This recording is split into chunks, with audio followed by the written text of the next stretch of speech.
ہم جو پیغمبروں کو بھیجا کرتے ہیں تو صرف اس لیے کہ لوگوں کو اللہ کی نعمتوں کی خوشخبریاں سنائیں اور عذاب سے ڈرائیں،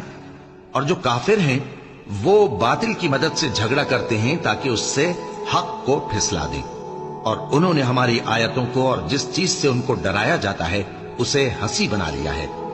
اور اس سے بڑھ کر ظالم کون، جس کو اس کے پروردگار کی آیات کے ذریعے سمجھایا گیا تو اس نے ان سے منہ پھیر لیا، اور جو اعمال وہ آگے کر چکا اس کو بھول گیا۔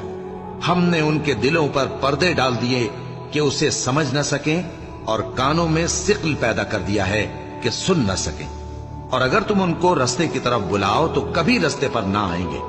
اور تمہارا پروردگار بخشنے والا صاحب رحمت ہے۔ اگر وہ ان کے کرتوتوں پر ان کو پکڑنے لگے تو ان پر جھٹ عذاب بھیج دے، مگر ان کے لیے ایک وقت مقرر کر رکھا ہے کہ اس کے عذاب سے کوئی